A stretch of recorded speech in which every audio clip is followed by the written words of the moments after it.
우리는 지난주일 신앙의 건축이란 말씀을 통해서 신앙은 영적인 집을 짓는 것이다 라고 말씀을 전했습니다. 자, 한 주간 우리 사랑하는 성도님들 신앙의 견고한 집에서 행복과 평안을 누리며 사셨습니까? 네, 오늘은요 성숙한 삶을 위하여 네 번째 시간으로 신앙의 장애 또는 신앙의 장애물에 대한 말씀을 나누도록 하겠습니다. 자, 예수 그리스도를 인생의 구세주와 주인으로 영접하는 순간 우리의 신분이 바뀌어 하나님의 자녀가 되었습니다. 하나님의 자녀로서 누리는 기쁨이 두 가지가 있습니다. 하나는 영적인 것이고 하나는 육적인 것인데요. 첫 번째, 영적인 기쁨으로서 누리는 기쁨 무엇일까요? 바로 죄 문제가 해결되어서 구원 얻었다라는 것입니다. 그래서 천국에 갈 수 있으며 우리의 삶은 영생을 누리게 되었습니다.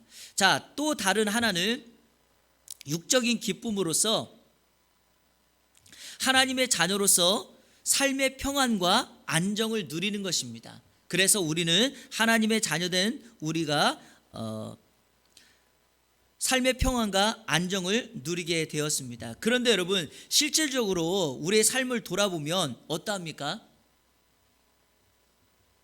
이런 진정한 기쁨을 누리지 못하는 경우가 매우 많습니다. 자, 그러면 이러한 기쁨을 누리지 못하는 이유가 무엇일까요? 자, 그 이유도 두 가지입니다. 두 가지. 하나는 영적인 것이고 하나는 육적인 것이죠. 자, 먼저 영적인 것 보면 우리가 예수 믿기 전에는 사단의 종이었죠. 예수를 믿는 순간 사단의 종에서 하나님의 종이 되었습니다. 자, 사단 입장에서 우리를 빼앗기게 된 것입니다. 그러니까 빼앗긴 그 영역을 회복하고자 혈안이 되어서 이 사단이 하나님의 사람 성도들을 공격합니다. 우리는 그걸 뭐라고 부르죠? 영적 전쟁, 영적 전투라 그러죠. 다시 말해서 영적으로는 멈추지 않는 영적 전쟁이 있기 때문에 기쁨을 누리지 못합니다. 자, 육적으로는요, 하나님의 자녀가 된 후에도 우리의 삶의 터전은 변하지가 않습니다. 자, 여러분, 예수 믿고 하나님의 자녀가 되었잖아요. 그 다음에 어디에 사십니까? 똑같이 삶의 현장, 이전에 살았던 그곳에 우리는 계속해서 살아갑니다. 예수 믿었다고 해서 우리가 바로 천국으로 자리 이동하는 것도 아니고요. 그렇다고 해서 세상에서 날마다 승승장구하는 인생이 될 수도 없습니다. 여전히 힘들어요. 그리고 무엇보다 세상의 유혹이 예수 믿기 전보다 이후에 더 많이 찾아옵니다. 예를 들면 이런 거죠. 코로나 상황은 멈추지 않고 우리에게도 위험으로 다가옵니다. 국가 경제, 가정 경제 회복이 밝아 보이지 않습니다. 우리를 힘들게 하는 사람들과 여전히 계속해서 함께 일해야 되고 함께 살아야 됩니다. 그리고 주변에 일어나는 사건 사고는 계속되고 있습니다. 자, 이러한 세상 속에서 우리는 기쁨을 누리기가 참으로 어렵습니다. 자, 이런 상황 속에서 우리는 이와 같은 질문을 해야 돼요. 자, 그러면 이런 세상 속에서 누가 성숙한 신앙인이고 누가 성숙하지 못한 신앙이니까? 그러니까 성숙한 신앙인은 어떤 모습인가를 우리는 질문할 수 있습니다. 여러분, 예수를 믿었고 교회를 다님에도 불구하고 삶에 어떤 변화도 일어나지 않는다, 이런 사람은요 성숙한 그리스도인은 아닙니다. 이런 사람들을 조금 더 세밀하게 들어가 보면은요, 교회는 다니고 교회는 다니지만 가만히 보면 예수를 믿지 않을 확률이 높아요. 그러니까 성경책을 들고 교회는 오지만 예수 안 믿을 수도 있다는 거예요. 왜냐하면 예수를 정말 믿는 사람들은 삶의 변화를 일으킵니다. 여러분에게는 삶의 변화가 있습니까? 예. 자, 반대로 예수를 믿고 난 이후에 삶의 변화를 시작하는 사람들이 있어요. 이런 사람들을 보면서 사람들이 이렇게 말해요. 저 사람 예수 믿더니 변했다라는 말을 들어요. 왜냐하면 환경과 여건은 변한 것이 없는데 이 모든 어려운 상황을 긍정적으로 해석하기 시작합니다. 문제와 사건에 몰두되는 것이 아니라 그 문제 너머를 바라보기 시작합니다. 그리고 그 문제를 해결하기 위하여 사람을 찾아가는 것이 아니에요. 편법이나 지름길을 찾지 않습니다. 하나님께 찾아갑니다. 그리고 하나님께 그 문제를 가지고 나가서 기도하기 시작합니다. 저는요, 여러분들, 우리 이 안의 모든 성도님들이 이런 후자와 같은 사람 되기를 축복합니다. 그래서 문제는 찾아오는데 그 문제를 해결하기 위하여 편법이나 지름길이나 사람을 찾아가는 것이 아니라 그 문제를 가지고 하나님께 나와서 하나님께 기도함으로 하나님이 주시는 응답을 받아 누리는 그러한 성숙한 그리스도인 되기를 주님의 이름으로 축원합니다. 자, 이렇게 성숙한 그리스도인이 되고 싶은데 우리 인생에는 끊임없는 신앙의 장애물이 있다는 거죠. 그래서 성숙한 신앙인이 되기 위해서 우선적으로 필요한 것이 뭐냐? 이 장애물을 걷어내고 이 장애물을 극복해야 합니다. 자, 여러분, 신앙의 장애물 무엇입니까? 오늘 성경 말씀 15절인데요. 우리 다 같이 한번 읽어볼까요? 15절 시작. 이 세상이나 세상에 있는 것들을 사랑하지 말라. 누구든지 세상을 사랑하면 아버지의 사랑이 그 안에 있지 아니하니. 자, 분명하게 말합니다. 신앙의 장애물, 세상 또는 세상에 있는 것들. 자, 이것이 신앙의 장애물이기에 우리에게는, 성도들에게는 부정적인 대상이 됩니다. 오늘 우리가 본문으로 삼은 15, 16, 16절 이 세 구절에요, 세상이라는 단어가 6번이나 나옵니다. 요한일서를 기록한 사도 요한은 이 세상이라는 단어를 매우 중요하게 강조하고 있습니다. 자, 좀 설명드려 볼게요. 세상이라는 말이 신약 성경 헬라어에 두 가지의 단어를 사용합니다. 첫 번째 단어는 헬라어 게라는 단어예요. 게. 한번 자막 보실래요? 게. 발음을 길게 해야 될지 짧게 해야 될지는 모르겠지만 아무튼 개예요. 개. 한번 따라해 보세요. 개. 아이가 아니라 어이예요. 개. 이것은 무엇을 의미하나? 성경에서는 종종 세상이라는 단어를 표현하지만 이 의미는요, 지구, 땅을 의미합니다. 그러니까 우리가 살고 있는 이 땅을 세상이라고 말한다는 의미죠. 그런데 이와는 반대로 또 하나의 세상이라고 쓰는 단어가 있어요. 그게 바로 코스모스예요. 코스모스. 신약 성경에서 대부분 세상이라고 할 때는 이 단어를 사용합니다. 코스모스는요, 질서 있는 정돈, 장식, 우주를 의미합니다. 그러니까 하나님이 천지를 창조했다, 세상을 창조할 때 사용하는 단어가 이 세상 코스모스입니다. 하나님께서 창조하신 세계는 늘 질서가 있죠. 정돈이 되어 있습니다. 그리고 여러분, 성경의 주제를 꽉 압축한 요한복음 3장 16절, 하나님이 세상을 이처럼 사랑했다 그랬죠. 하나님이 사랑한 세상이 바로 뭐예요? 코스모스예요. 그런데 하나님이 사랑한 세상이 코스모스인데 오늘 본문에서는 하나님께서 사랑하신 그 세상이 우리에게 신앙의 장애물이 된다는 거죠. 도대체 무슨 일이 있었던 겁니까? 바로 사도 요한은 요한일서 4장에서 이 부분을 설명합니다. 자, 요한일서 4장에 보면 1절에 이런 말이 있어요. 거짓 선지자가 세상에 나타났다, 이런 말을 해요. 자, 그리고 우리 3절 다 같이 한번 읽어볼까요? 자막을 보시면서. 이 성경 구절은 아주 중요합니다. 시작. 예수를 시인하지 아니하는 영마다 하나님께 속한 것이 아니니 이것이 곧 적그리스도의 영이니라. 오리라 한 말을 너희가 들었거니와 지금 벌써 세상에 있느니라. 무슨 말씀입니까? 이 세상에 누가 왔어요? 적그리스도가 찾아왔어요. 자, 그 적그리스도가 찾아왔는데 5절에서 이렇게 말합니다. 제가 읽어볼게요. 여러분에게 이해하기 쉽게 쉬운 성경으로 읽어보겠습니다. 거짓 예언자들은 세상에 속한 사람들입니다. 그들이 말하는 것은 세상으로부터 온 것이며 세상은 그들의 말을 듣습니다. 자, 이 거짓 영들이 거짓 선지자들, 거짓 예언자들을 세상에 보내서 하나님이 만든 세상에 오염시키고 더러움을 확산시켜서 이 세상에 있는 사람들을 미혹한다는 겁니다. 그래서 이 세상이 어떻게 됐어요?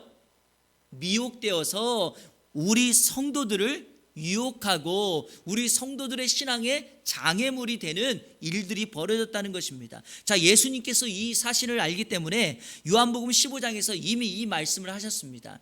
요한복음 15장 18절 19절, 이것도 쉬운 성경으로 쉽게 읽어볼게요. 세상이 너희를 미워하면 너희보다 먼저 나를 미워한 줄 알아라. 너희가 세상에 속하였으면 세상이 너희를 자기 것이라고 사랑할 것이다. 그러나 너희가 세상에 속하지 아니하고 내가 너희를 세상에서 선택하였으므로 세상은 너희를 미워할 것이다. 여러분, 왜 신앙에 있어서 이 세상이 우리의 장애물이 됩니까? 왜냐하면 우리가 예수 그리스도를 믿는 순간 세상에 속하지 않기 때문에 이 세상은 끊임없이 우리에게 장애물이 됩니다. 그리고 제가 설교 서두에 말했던 것처럼 예수 그리스도를 믿어도 우리의 삶의 현장과 터전이 어디이기에 세상이기 때문에 우리는 늘 세상과 분투하며 싸우며 살아갑니다. 여러분, 그러기에 오늘 사단이 조종하고 있는 거짓 영들, 거짓 예언자들, 거짓 선지자들에 의해서 물들어져 있는 이 세상 속에서 저와 여러분들은 그 신앙의 장애물을 무너뜨리고 극복하여 온전한 성숙한 신앙인의 삶을 살아가야 될 줄로 믿습니다. 자, 그러면 성숙한 신앙을 위하여 신앙의 장애물을 어떻게 극복하고 이길 수 있을까요? 자, 오늘 두 가지를 여러분에게 말씀드립니다. 이 두 가지 이번 한 주간 동안 붙들고 여러분의 마음에 새기시는 귀한 은혜가 있기를 축복합니다. 첫째로, 사랑의 대상을 분별해야 합니다. 자, 한번 따라해 볼까요? 사랑의 대상을 분별하라. 자, 15절 다시 한번 보세요. 이 세상이나 세상에 있는 것들을 사랑하지 말라. 누구든지 세상을 사랑하면 아버지의 사랑이 그 안에 있지 아니하니. 오늘 하나님의 말씀이 강력하게 권고하고 있습니다. 세상이나 세상에 있는 것들을 사랑하지 말라. 그러면서 그 이유를 다음과 같이 설명합니다. 세상을 사랑하면 아버지의 사랑이 그 사람 안에 머물 수 없다. 결국엔 여러분, 사람의 마음은요, 둘 중에 하나만 남게 되어 있습니다. 내가 하나님을 사랑하면 하나님의 사랑이 내 마음에 남고요, 세상을 따르고 세상을 사랑하면 하나님의 사랑은 떠나가고 내 마음에는 세상을 사랑하는 것들만 남게 됩니다. 자, 이 두 가지 중에 하나를 남기려면 우리의 사랑의 대상을 분명하게 인식하고 아는 것이 매우 중요합니다. 요즘 현대인들 가운데 사랑에 대한 잘못된 사랑의 단어를 일컫는 말이 있습니다. 그게 바로 왜곡된 사랑이에요. 들어보셨죠? 왜곡된 사랑. 여러분, 왜곡된 사랑의 가장 큰 문제는 사랑의 대상에 대한 이해 부족입니다. 상대방에 대한 배려나 이해가 없이요, 자신이 살아가는 방법과 방식이 옳다고 주장하는 것입니다. 자, 여러분 보세요. 그것이 받아들여지지 않으면 어떻게 하죠? 끔찍한 일들이 벌어져요. 어떤 사람들은요, 그 사랑하는 대상을 폭력하고 폭행하고 감금시키기도 하고 심지어는 자해하도록 만들기도 합니다. 그리고 문제가 돼서 이렇게 물어봐요. 당신 왜 그랬냐고. 그러면 이렇게 말해요. 나는 정말 그녀를 사랑했는데 그녀가 나의 사랑을 받아주지 않았다고 왜곡된 사랑을 하고 있음을 시사합니다. 여러분, 이런 사랑이 이 세상에 문제가 되는데, 하나님의 사랑, 하나님을 사랑하는 것도 왜곡된 사랑으로 가져가면 우리의 신앙이 무너져 버립니다. 그러니까 세상 방식을 따라가면 하나님에 대한 사랑의 대상을 인식하는 것도 왜곡된 사랑을 할 수 있어요. 그런데 여러분, 성경은 그걸 강조하지 않습니다. 로마서 5장 8절 제가 읽어볼게요. 우리가 아직 죄인 되었을 때 그리스도께서 우리를 위하여 죽으심으로 하나님께서 우리에 대한 자기의 사랑을 확증하셨느니라. 하나님이 우리를 사랑하는 것은요, 결코 왜곡됨이 없어요. 그러므로 우리가 하나님을 사랑하는 것도 진실된 사랑으로 나아가야 될 줄로 믿습니다. 자, 하나님의 사랑은 아들을 죽이시면서까지 우리를 사랑하셨다고 말합니다. 잘 들어보세요. 왜곡된 사랑은 그 사랑을 확인하기 위하여 상대방을 죽입니다. 하나님의 사랑은 우리에 대한 사랑을 확인하기 위하여 자신이 죽습니다. 이게 바로 왜곡된 사랑과 진실된 하나님의 사랑의 차이입니다. 성도 여러분, 하나님의 사랑을 깨닫게 되면 진실된 사랑을 할 수 있고요, 사람에 대한 인식을 바르게 볼 수 있어요. 자, 그래서 누군가에 대한 시선이나 시각이 잘못된 사람들은요, 가장 우선적으로 먼저 해야 될 것이 우리를 사랑하시는 하나님에 대한 인식을 바꿔야 돼요. 그러면 나의 인생에 찾아오는 엉켜졌던 사랑의 문제가 하나씩 해결되기 시작합니다. 사랑에 대한 좋은 예가 하나가 있어요. 여러분 한 번쯤은 다 들어보셨을 거라고 생각하는데, 오헨리라고 하는 사람의 단편소설 크리스마스의 선물이라는 이야기가 있습니다. 이 내용은 이러합니다. 20대 초반에 결혼한 남편 짐, 그리고 아내 델라가 있습니다. 이 두 사람은 가난했지만 정말 서로를 사랑하고 존중하였습니다. 크리스마스가 다가오자 이 아내 델라는 사랑하는 남편을 위해 선물을 하고 싶어 했습니다. 그러나 수중에 가진 돈이라고는 1달러 87센트가 전부였습니다. 22살의 나이로 가정을 위해 온 힘을 쏟아붓고 있는 남편 짐을 위하여 무엇이라도 해주고 싶었던 아내의 마음이었습니다. 그때 무릎까지 내려오는 자신의 긴 머리를 팔면 돈을 구할 수 있을 거라고 델라는 생각합니다. 그래서 짐을 위해 자신의 빛나고 아름다운 머리카락을 팔아서 20달러를 구합니다. 그리고 그 돈으로 짐이 남편이 가장 소중하게 간직하는 할아버지로부터 물려받은 금시계 그 시계줄을 삽니다. 그리고 이렇게 기도하면서 남편을 기다립니다. 하나님, 짐이 저를 여전히 아름답다고 생각하게 도와주세요. 이런 기도를 하면서 남편을 기다립니다. 남편 짐이 집에 도착하고 델라를 본 순간 짐은 문 앞에서 멈춰 서고 말았습니다. 아내였던 델라는 짐에게 다가가 화가 났냐고, 자신의 모습이 싫냐고 짐에게 말합니다. 그러자 짐은 아무 말도 하지 않고 자신의 주머니에서 델라를 위한 선물 하나를 전달합니다. 그 선물은 델라가 오래전부터 갖고 싶어 했던 머리에 꼽는 머리핀 세트였습니다. 그리고 아내였던 짐 역시 아내를 위해 자신이 가장 소중하게 여긴 금시계를 팔았던 것이죠.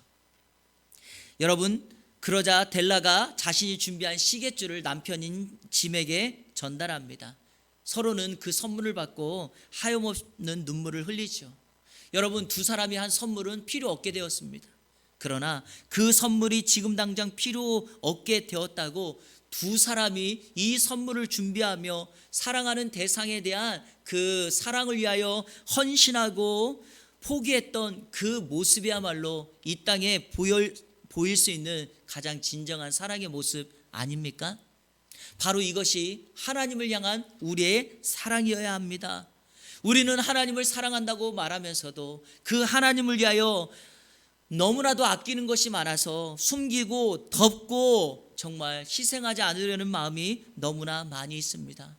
하지만 정말 우리가 하나님에 대한 사랑의 대상을 분명히 인식하기를 원한다면 오늘 이 짐과 델라가 자신의 가장 소중한 것을 그 사랑의 대상에게 내어주면서 사랑을 확인했던 것처럼 우리에게 이러한 헌신, 이러한 최고의 사랑이 필요합니다. 이번 한 주간 하나님을 향한 이 사랑의 헌신과 수고가 여러분 가운데 있기를 주님의 이름으로 축복합니다. 성숙한 삶을 위해 신앙의 장애물 어떻게 이길 수 있을까요? 두 번째는요, 기쁨의 근거를 분별해야 합니다. 기쁨의 근거 한번 따라해 볼까요? 기쁨의 근거를 분별해라. 자, 첫 번째는 뭐였어요? 사랑의 대상을 분별하고, 두 번째는요, 기쁨의 근거를 분별해야 합니다. 사람들을 가만히 보면 사람마다 기뻐하는 근거, 만족하는 이유가 다 달라요. 그런데 그 중에 세상이 가져다 주는 기쁨의 모습을 오늘 성경 16절에서 다음과 같이 말합니다. 자, 이거는 우리가 암송 구절이기도 하니까 다 같이 읽겠습니다. 시작. 이는 세상에 있는 모든 것이 육신의 정욕과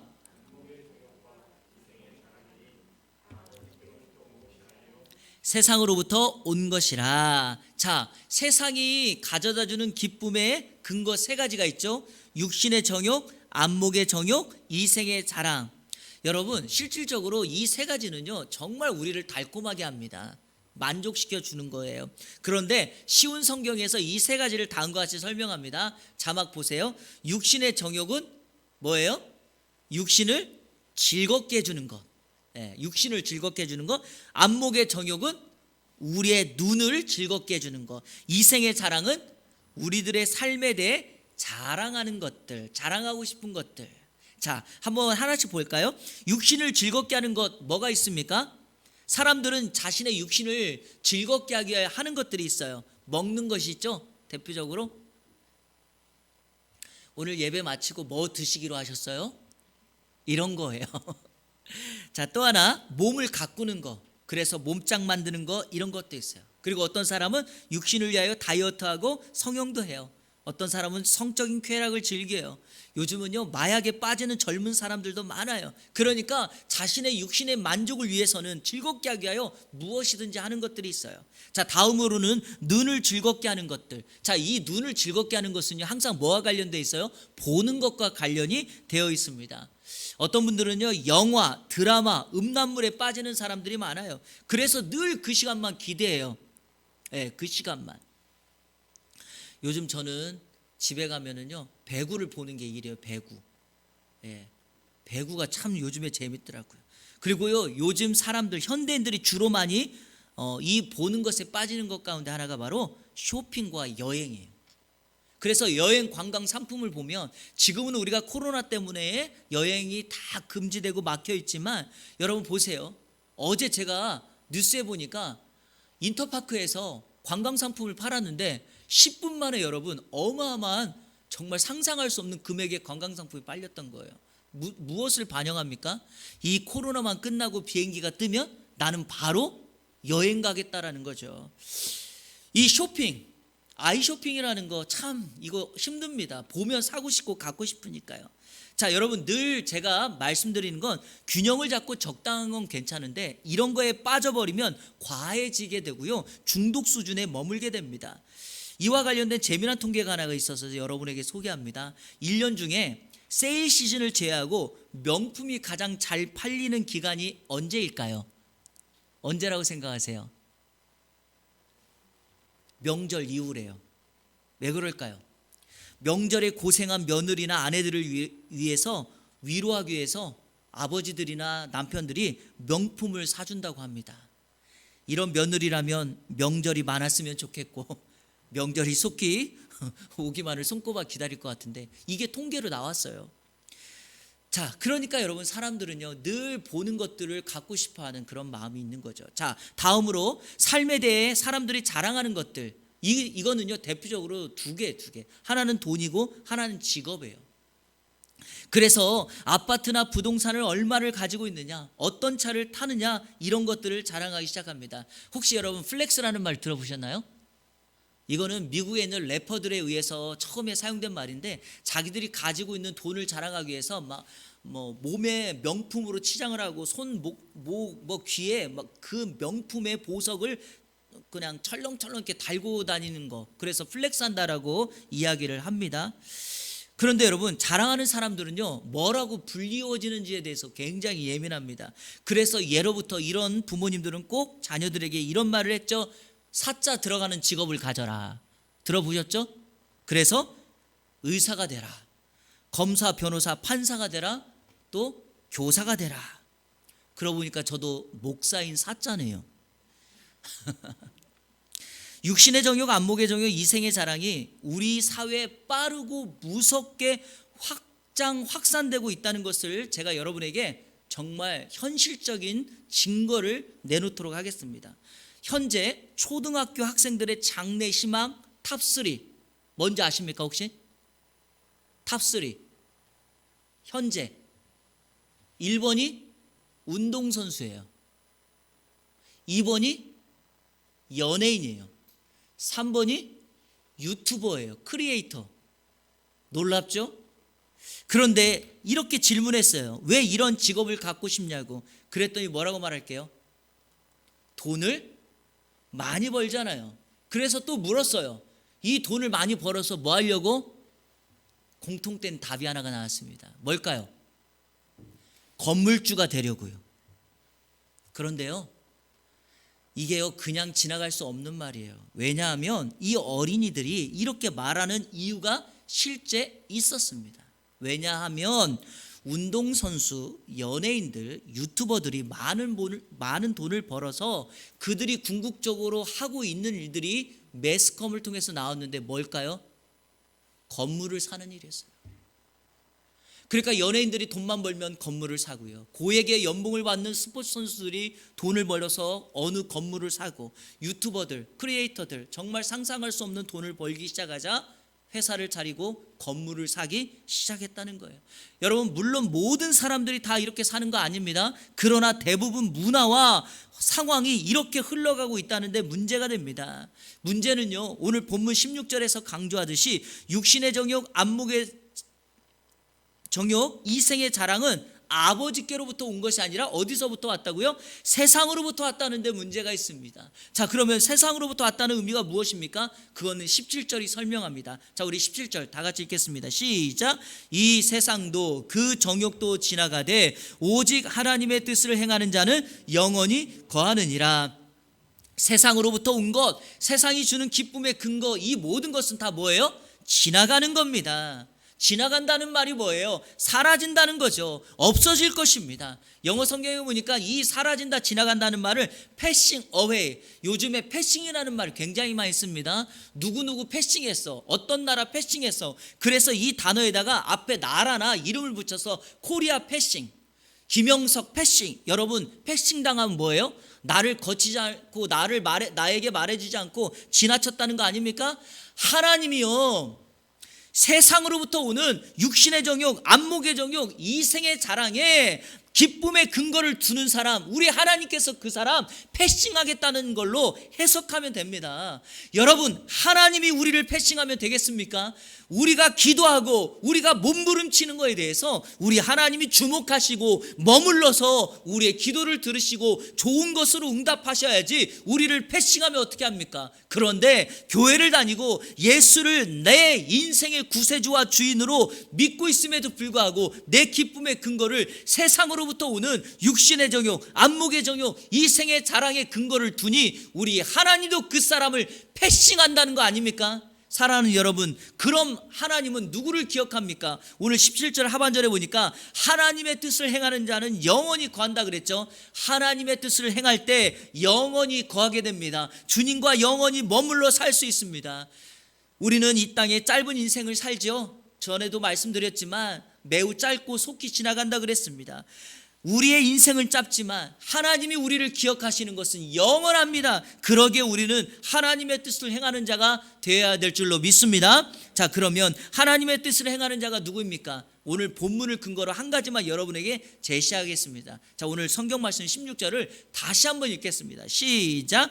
이는 세상에 있는 모든 것이 육신의 정욕과 안목의 정욕과 이생의 자랑이니 다 아버지께로부터 온 것이 아니요 세상으로부터 온 것이라. 아멘. 제가요, 말씀을 준비하면서 이 16절을 계속 깊이 묵상하다가 하나님께서 저에게 새롭게 준 묵상이 있었습니다. 왜 이 16절은 이생의 자랑이니 다 하나님께로부터 온 것이라 이렇게 말하지 않고 아버지라는 단어를 썼을까요? 제가 이게 주목이 되더라고요. 성경을 묵상하다가 아, 그렇구나. 우리의 기쁨의 근거는 세상을 창조하시고 통치하시는 창조주 하나님의 신적 권위라기보다는 우리의 아버지 되시며 나와 함께 살면서 우리 성도들의 인생의 모든 세밀한 부분까지 간섭하시는 아버지의 모습으로 나타나는구나. 그래서 사도 요한이 아버지로 쓰지 않았을까? 그렇지 않습니까, 여러분? 아버지는 늘 자녀들, 성도들의 삶 옆에서 함께하며 그들의 필요를 채웁니다. 그러므로 나와 가까이 계신 그 하나님과의 깊은 교제, 친밀한 교제를 통하여 내가 함께 머물러 있다면 바로 그 사람이 하나님의 뜻을 행하는 사람인 줄로 믿습니다. 바로 그 사람 우리 하나님 영원히 기억하시고 그가 하는 기도에 멈춰서고 그가 주님을 향하여 울부짖는 눈물과 기도에 우리 주님 머물러 서서 우리의 필요를 채우시고 기도와 소원에 응답해 주실 줄로 믿습니다. 이번 한 주간 이 아버지 하나님과 친밀한 교제로 매일매일 승리하며 하나님의 뜻을 행하는 우리 이 안의 모든 성도님들 되시기를 주님의 이름으로 축원합니다. 말씀을 뵙겠습니다. 자, 여러분, 가을꽃의 상징이며 이 꽃을 보면서 가을이 왔구나라고 생각하는 꽃이 혹시 뭐예요? 코스모스예요. 코스모스 여러분들 여름이나 초가을에 여기 안양천에 가시면 볼 수 있어요. 지금은 못 봐요? 없어요, 지금은. 그런데 여러분, 사람들이요, 여름에 코스모스를 보면서 깜짝 놀라요. 아니, 여름인데 왜 코스모스가 피었나? 그런데 이 코스모스는 원래 멕시코가 원산지예요. 그래서 6월부터 10월까지 피는 꽃이 코스모스예요.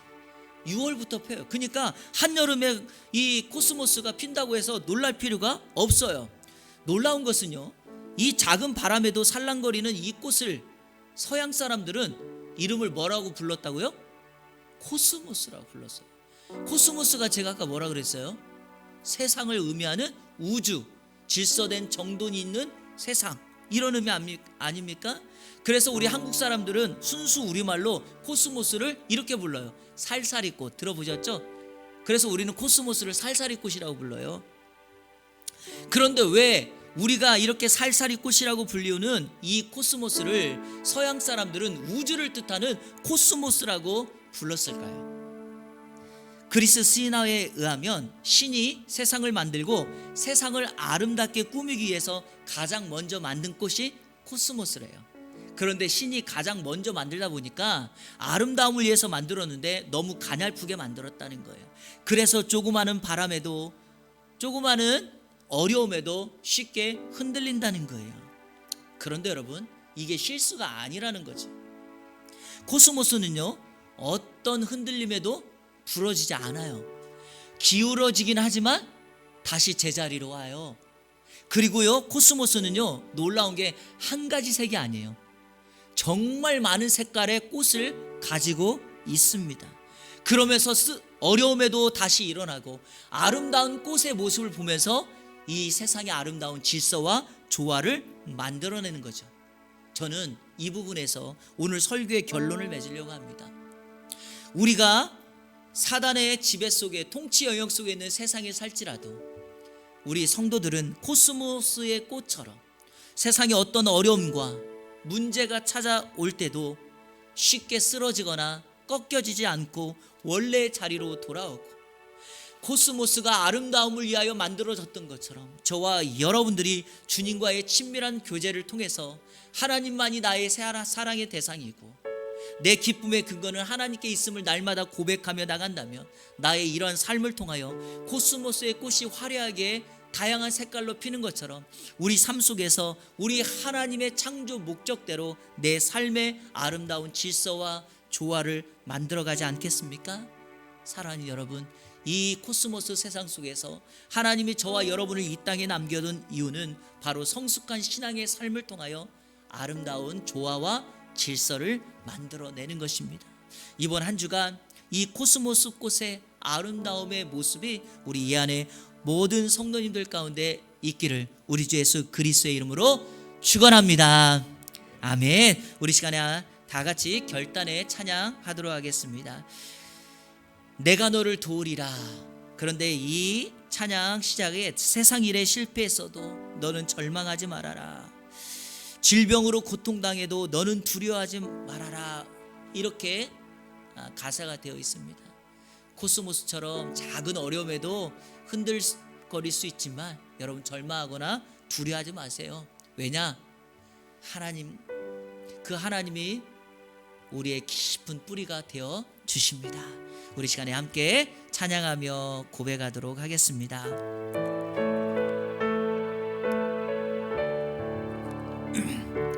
세상 일에 실패했어도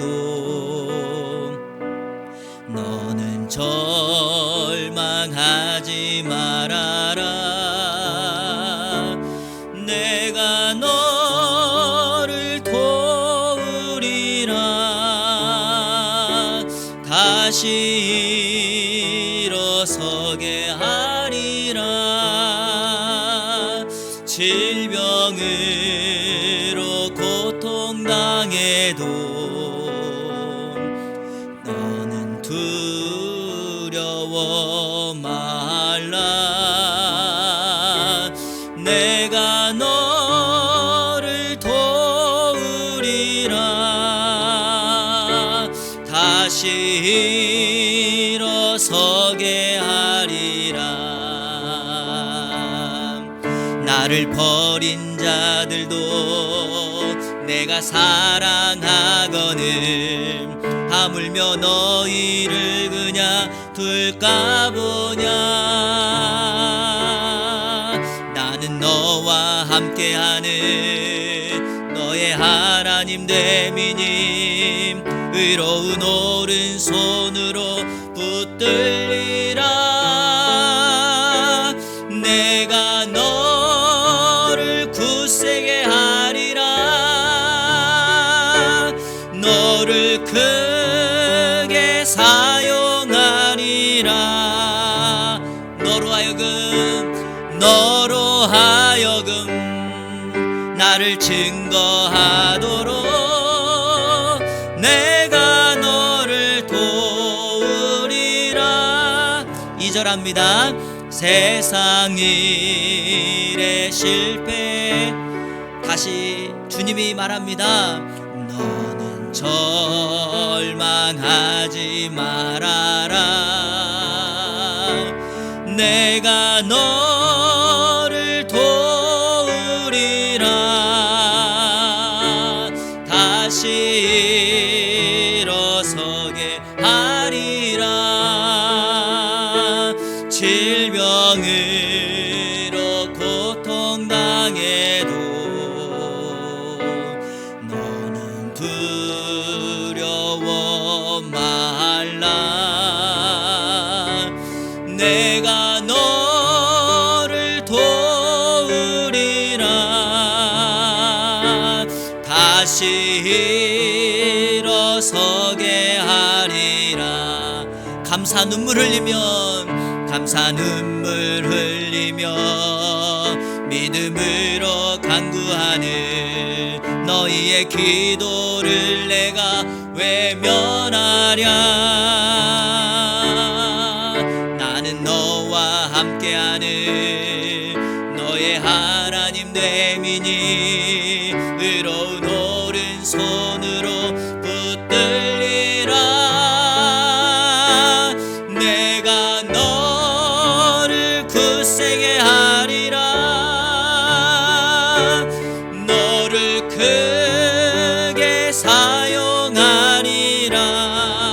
너로 하여금 나를 증거하도록 내가 너를 도우리라. 내가 너를 굳세게 하리라. 너를 크게 사용하리라. 너로 하여금 나를 증거하도록 내가 너를 도우리라. 아멘. 여러분, 코로나 때문에 많이 힘드시죠? 이럴 때 우리가 참 타협하기 쉽습니다. 그럴 때 여러분, 세상의 것으로부터 오는 것들 기쁨의 근거를 삼으면 안 됩니다. 힘들어도요, 하나님으로부터 오는 것을 근거로 삼으면, 오늘 우리 주님이 이 찬양의 가사처럼 이렇게 말하지 않습니까? 내가 나의 의로운 오른손으로 너를 붙들 것이고 내가 너를 도와줄 것이다. 이 은혜가 이번 한 주간 우리 모두에게 임하기를 축복합니다. 이 시간 다 같이 합심하여 기도합니다. 하나님, 사랑의 대상 하나님임을 깨닫게 하옵소서. 기쁨의 근거 세상이 아니라 하나님으로부터 오는 것임을 깨닫게 하여 주옵소서. 그렇게 한 주간 살기를 원합니다. 함께 하시고 도와주시고 승리케 하여 주옵소서. 다 같이 합심으로 기도합니다. 하나님 감사합니다. 오늘 거룩한 주일을 구별하여 하나님께 예배하며 우리가 신앙의 성숙을 위하여 우리가 결단하며 나아갑니다. 우리에게 세상과 세상에 있는 것들이 우리를 쓰러뜨리게 하는 장애물이 되어서 주님과의 깊은 교제, 친밀한 교제를 하지 못하게 하며 우리의 신앙을 자라지 못하게 합니다. 오늘 이 말씀을 통하여 사랑의 대상을 분별하고 기쁨의 근거가 하나님께 있음을 고백하며 나갈 수 있도록 인도하여 주옵소서. 세상에 박수받고 세상에 칭찬받는 것 때문에 마음 빼앗기지 않게 하시고 내 마음에 하나님의 사랑으로 머물러 있게 하여 주옵소서. 세상은 여전히 우리에게 달콤한 유혹을 줍니다. 탐심을 갖게 합니다. 그것 때문에 타협하거나 내려놓지 않게 하여 주시고 힘들고 어려움이 있을지라도 내 신앙을 굳건히 지켜나갈 수 있도록 인도하여 주시옵소서. 하나님만이 내 힘의 근거이며 강력한 의로운 오른손으로 우리를 붙들고 계시는 그 하나님을 날마다 고백하며 신뢰하며 나가는 우리의 삶이 되어질 수 있도록 인도하여 주시옵소서. 주님 감사합니다. 이번 한 주간 이 말씀 붙들고 승리의 삶을 살아가게 하여 주시고 세상으로부터 오는 것들에 우리의 마음 빼앗기지 아니하도록 다시 한번 우리의 육신의 정욕, 안목의 정욕, 이생의 자랑을 잘 관리하여 우리가 온전히 하나님께만 기쁨을 주고 만족을 두는 역사가 있게 하여 주옵소서. 내게 능력 주시는 자 안에서 내가 모든 것을 할 수 있다고 고백했던 사도 바울의 고백이 오늘 우리의 고백이 될 수 있도록 인도하여 주시옵소서.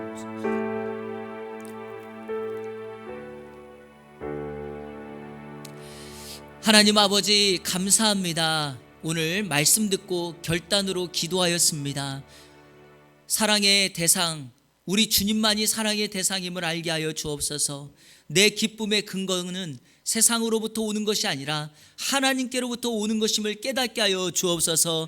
그래서 이번 한 주간 우리 주님과의 깊은 친밀한 교제를 통하여 아버지가 나에게 주시고 아버지가 우리를 살피시고 보호하시는 세밀한 그 간섭을 경험할 수 있도록 인도하여 주시옵소서. 세상의 시선 빼앗기지 않게 하여 주시고 말씀 묵상하고 말씀 통독하고 말씀 붙들고 살아가는 한 주간의 삶이 될 수 있도록 인도하여 주옵소서.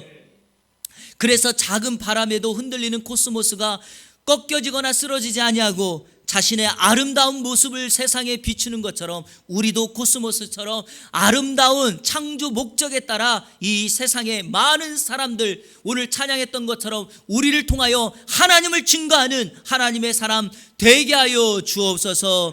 예수님의 이름으로 축복하며 기도하옵나이다. 아멘.